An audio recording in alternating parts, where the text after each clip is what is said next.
Hey guys, welcome to another video. Today I'm going to show you how to make a washcloth, and this one is made with two simple stitches, and it's a repeat pattern that is the same thing back and forth, back and forth, back and forth.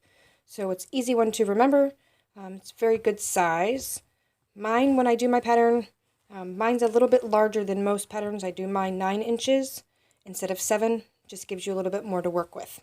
So today, in order to make this, you're going to need any choice that you like of cotton yarn. 100% cotton is great for these kind of things because you're going to be washing them a lot. This one here is from AC Moore. Any of them will be fine. We're going to be using two colors. One color for the washcloth itself, and then we'll use a separate color for the outside border, just to give it a little extra fun. You'll need a pair of scissors to cut your yarn loose, a yarn needle to weave in your ends, and today we're going to use an eye hook. I'm not sure if I'll be able to get that to focus. Oh, there it goes, which is an eye hook, which is a 5.5 millimeter. I use boil hooks. The end is a little bit different. In a video I'll have to show you the difference, but I just prefer this particular brand. So let's get started. Find the end of my yarn here. Okay, so in order to start, we're going to make a slip knot like we did in my very first video, but I'll show you again. So you want to make sure that the one that is attached to the ball of yarn that you're using is to the back. You're going to pull it across so you get kind of an X. You're going to grab that working yarn and pull it through the middle. And that'll give you a slip knot. And that slip knot will slip down to any size so it's not just a knot. Okay, so to start we're going to chain 30, and that's going to give us our length on this washcloth. Let me set this down. We're going for the length from point A to point B, and since it's a square we're going to work back and forth until we get to the desired size. So in order to chain, you're just going to wrap the yarn over and pull it through the one that is already on your hook. And we're going to do that 30 times.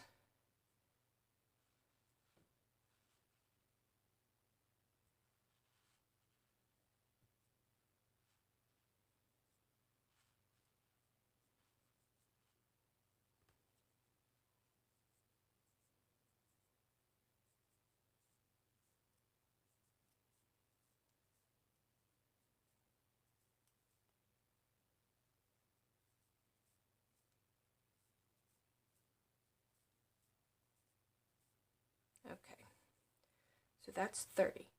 Now this is what I like about the variegated yarns.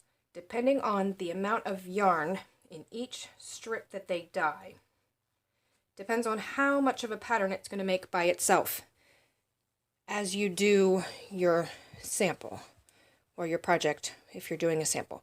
So as you can see with this green one, the colors, because of the pattern that we used, the type of stitches, made the blocks very short, and it looks like this one may make those blocks a little bit wider than this variegated yarn. So that's the cool thing about using the variegated yarns, is on top of the pattern that you're going to give it and the texture with the different stitches that you use, the yarn's going to give you a pattern on its own. So that's always kind of a surprise and kind of fun.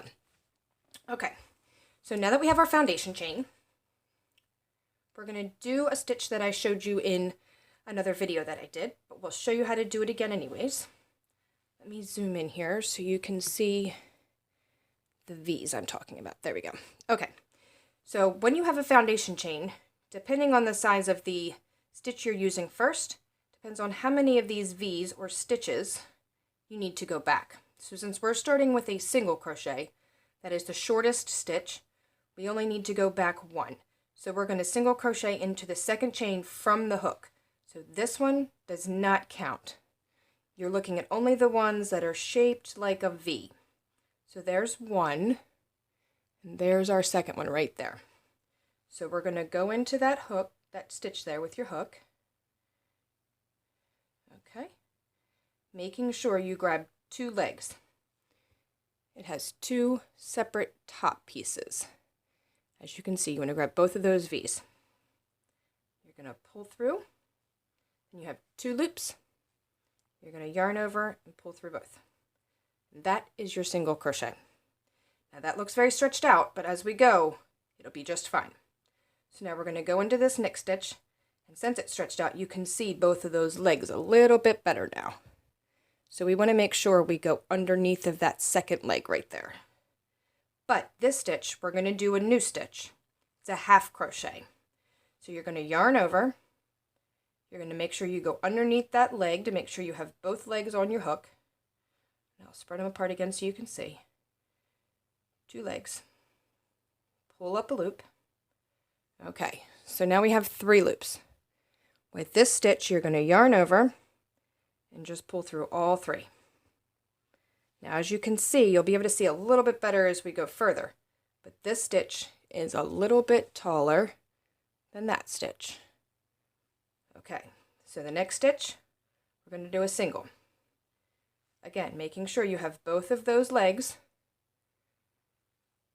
Pull up a loop. Pull through both loops. Now we're going to do a half. Yarn over. Make sure you have both those legs. 1, 2. Yarn over, pull up a loop. 3 loops on your hook. Yarn over, pull through all 3. And that's what we're going to do all the way to the end of the chain. So we're going to go to the next stitch. Pull up a loop, pull through 2. Yarn over, go into the stitch, pull up a loop, pull through all 3. To the next stitch, pull up a loop, pull through, yarn over, to this stitch, pull through all 3. We're just going to continue that all the way down to the other end. So I'm going to speed up a little bit just for this part here, and then I'll show you again when we get to the end the stitches.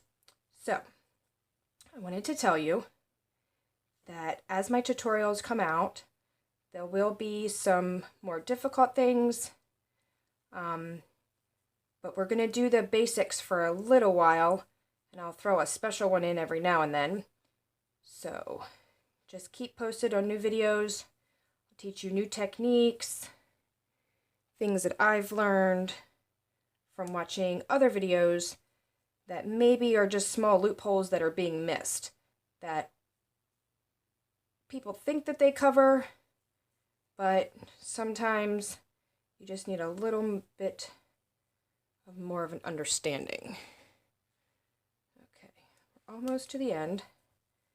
Working into the foundation chain is very flimsy and very intimidating if it's a very long one, but this project, with it being a shorter one for beginners, and this project being a simple, it's great to have that satisfaction feeling when you get it done. Okay. So we're almost there, guys. A few more stitches here. So a single, half double, or half crochet, and then, okay, so this last stitch here, because your slip knot is here, this stitch sometimes can be a little difficult to see, because you can see both the top rings, but there's a very hard spot to see there. So what I do is I always kind of turn my hook the opposite direction so that I can be sure that I get that first, make sure I'm in the video, the first leg, there we go. So that's the first one. And then I kind of pull this up, making sure this stays underneath that hook. See how it's kind of stuck there? So that I can get the top one, whoop, to kind of push over. So you can see both top ones here. Move my fingers so you can see, sorry guys. Then I'm going to flip my hook over, and you'll see that there's that one on the bottom. And that's how you know that you're getting the stitch correctly for a particular single crochet or half double with both loops. That's what they'll call it, is both loops. Okay, so we're going to do a single in this one.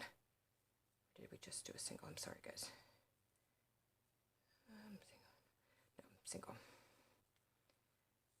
Okay, so let me zoom out here. That is row number 1. Now that row is about the hardest row of the whole project, because of that foundation chain being so flimsy and wobbly and hard to find those stitches.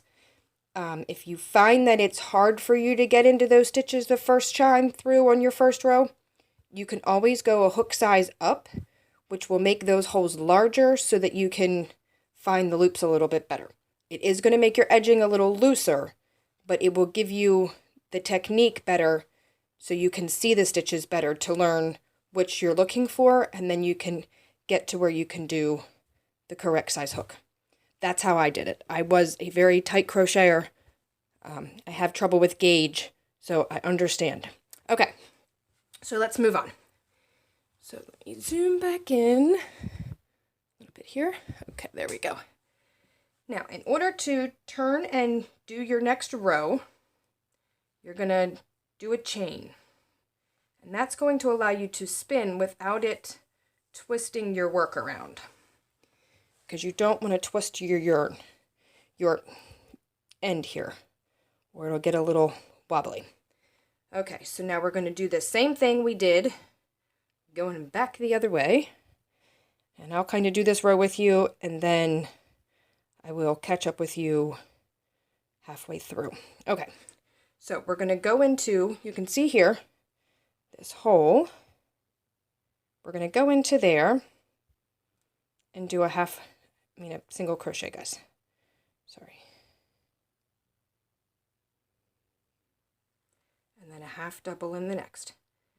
So again, you're going to look for those V's, and you'll be able to see them very clearly now. Your second row, they're always a lot clearer. Making sure you have both of those loops on your hook. And then pull through all 3. There's your half double. Single, half double. Single, half double. Single, half double. Single, half double. All the way to the other end. And then once we get to the end of the second row, you'll be able to see the texture that the stitches itself are doing. And I think we're going to be able to see a glimpse of what the yarn is going to do for us. Now I do want to show you this. Let me set this down a second. This way, as you learn, you'll be able to read your crochet a little better. Let me zoom in a little bit. Okay. Whoop! Sorry guys, I thought I had my hook out already. Okay, so on these stitches, so you can see where your singles are and where your half doubles are. The single looks like just a V with a loop at the top. And the hole is much wider. Almost looks like you missed a spot. Whereas the half double has an extra bar that is in the front. Right? Sorry guys. Let me grab it. Right here. Now if you're not careful and you use this bar as one of the top legs, see there's the top legs. There's the side bar. If you use this stitch and this one and accidentally catch it like this, that's going to leave a stitch in the back, a piece of that stitch, which will leave a line. So that's why I say to you, be very careful that you're looking at the top of your work for those 2 legs of V's. It can get confusing because see there, that's that half double. It has a V, but that's not the one you want. You want that one. Okay, so I hope that didn't confuse you. I hope that helps. I just wanted to let you see so that you're making sure that you're kind of turning the work up to find those 2 legs. You can use that sidebar. That'll change the pattern's look. That will give you a designated line on every row, which would probably be a good pattern change. We might have to do a tutorial on that. That way I can show you exactly what it looks like when you use the sidebar and a front loop, which I know totally sounds technical to you guys at this point. Okay, so we're at our finishing point. Now I want to show you one more important thing so that your work doesn't become a triangle like many of mine did when I first started. Okay, let me get this in view here. Okay, so this is our final stitch right here. Let me go back 2 stitches so you can see what I'm saying. Okay, so see those stitches are very defined. This stitch, not so defined. Kind of hard to see. So we need to make sure once again, let me catch us back up here. Single half. That we're getting that V. Okay, so there's that V. So we want to make sure we get this first one and that second one. There they are. And grab your yarn. Oh, sorry guys. That was very jerky. Being that close, it looks very jerky. Okay, so that finished that row off. So now what you're going to do is always remember to do that chain before you turn, and you're going to do the exact same thing going back. Same thing. Single half, single half, single half, single half. And as you can see, with this type of yarn that we used, it's kind of given us a checkerboard. Camera's not going to focus too pretty. Some are short and some are kind of long. So I guess as we go, we'll see kind of what it does for us. So I'm going to catch up with you guys here in a little bit. I'll continue doing this rows. But for now, just keep going back and forth. And another thing would be handy to have, I forgot to mention, a tape measure. I don't know why I forgot. But you need a tape measure so that you can measure as you go. Now try to make sure that you're measuring without stretching. You want the initial measurement with no stretching. See, that's almost perfectly on 9 inches. It is laying a little crooked though. I have to see what, once we get it fully done and put the border on it, it'll be 9 inches.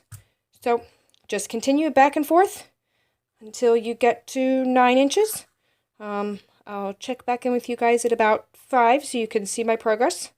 And we'll then go to 9 and then do a pretty border. See you soon. Okay guys, welcome back.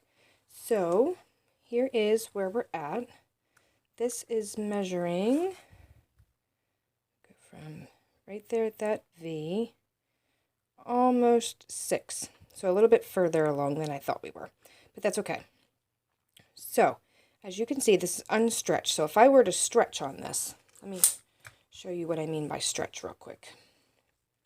So this is the one we started with. This is the original one that I showed you in the beginning. Let me lay this out here. You can see with the border, it's exactly 9. But if I were to grab a hold of it in the center and just give it a tug, see how it doesn't look a square? It's kind of out of proportion. If I were to lay the same one down, now we're at about 10.5. So that's why I say use 100% cotton. It is going to stretch out when you use it, but then just like any cotton, when you dry it, it is going to pull back together. So as you use it, don't be surprised if it's got that that stretch. So that's why I say when you measure it for completion purposes, you want to make sure that you're not stretching it, because if you do, when it shrinks back down, if you measure it in the stretched mode, then your washcloth is going to be a lot larger than the initial 9 inches. Probably wouldn't be a bad thing if you're looking for an extra large. So again, this pattern with it just being those 2 simple stitches, as long as your chain is an even amount of stitches, you can make this as wide as you want. So you could take this pattern, which is just the single and the half double, and you could make it, 24, 26 inches and turn it into a baby blanket just with these 2 stitches. So very versatile. That's why I choose these small projects like this, something you can finish and have that satisfaction and be able to use it to make other things as well. Okay, so let me just show you guys one more thing, because I want to make sure that this was understood. If your project looks like it's getting smaller, if it looks like it's narrowing, then I may not have made this part clear, but let's just make sure. Okay, so this is my chain and my turn, and that's why it looks a little twisted. So I want to make sure everybody understands that you want to go in this very first square and do that first half. That first single with the 2, and then pull through. Okay, so if you're counting as you make these stitches, you should have 30 stitches every time you go back and forth. So that was 1, and then your half would be 2, and so on. So you want to make sure, sorry guys, I'm looking at the camera instead of at my work, and that can be difficult. So that's 2. So as long as you're counting your stitches as you go, then you know that you're still at 30, then you know you're catching that initial first one that can be where you don't think you need to go, but you do in order to keep the length the same. And if you're not, then the ends will kind of have a bump looking effect. It'll, instead of it looking straight like this, it'll kind of bump out and then bump back and then bump out and then bump back. And that'll show where you're catching that last stitch that I showed you that looks different on this end, but missing that initial first stitch at this end. So I hope that everybody has been doing it with every stitch. As I was doing this off camera, I realized maybe I didn't make that initial stitch on each start of a row clear enough. Oh, sorry guys, didn't realize I was out of view. So, but even though, as we've gone on, that was only one leg, as we've gone on, you can see, zoom out, that this pattern didn't leave bigger squares like we thought it was initially going to. It actually looks a lot similar to the green one, just with the different shades, of course. So it appears that because of the type of stitch and the height of each stitch, that the pattern works out about the same. Sorry guys, we got ourselves a little knot here. Okay, there we go. Sometimes they're easy, sometimes they're not. That one was an easy one. Okay, so we're almost back to the end of this row. And unfortunately, guys, I don't know the exact amount of rows that I use. I just kind of go off measurement. But I do have this nifty thing I wanted to show you. If you're somebody that wants to make sure that every single one is exactly the same, I always say when it comes to handmade, 2 are never going to be the same, no matter how hard you try. But if you want to try extremely hard, this little thing here, I got at AC Moore. It's made by Susan Bates. I don't know if that's going to clear up. There it goes. And it's called a stitch counter, or you can use it as a row counter, either one. And what it does is, let's reset it here. What it does, oh, There we go. Tally, counter, count and reset. So this little button here is your reset button. You'll set it back to 0. It's intended to be worn on your finger, whichever finger, depending on how you hold your yarn, would work out best. And as you stitch, this button here is reachable with your thumb, and it'll keep count for you. I use it more when I'm knitting. Knitting is a lot harder to keep count of. It's harder to see the stitches. But this is great if you want to make sure that you have the exact same amount of rows and you plan on sitting the project down. With a stacked pattern like this, counting those individual rows can be difficult. If you have something like this, when you sit it down, as you could see when I turned it on a second ago, it said 46. That must be a project I had before. So it'll keep that count, and when you turn it back on, it'll tell you where you are. So if I ever use this with a project, I always pack it up with the project. So just another little nifty tool if you're somebody that wants to be more precise. It's a great little tool to have. Okay, so let's go back. And what we're going to do is we're just going to continue the same pattern. So we chained 1, and now we're going to go back. Again, making sure, I'll show you one more time before I break off to finish this and take you to the bind off row. That first stitch there doesn't look like anything, but it counts. So just make sure you're counting. You're getting 30 stitches when you go all the way across.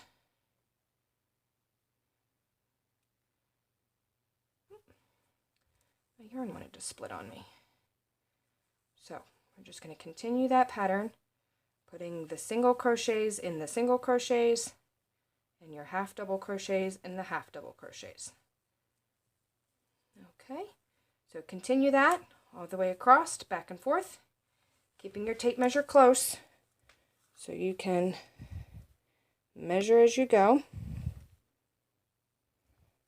and see where you're at.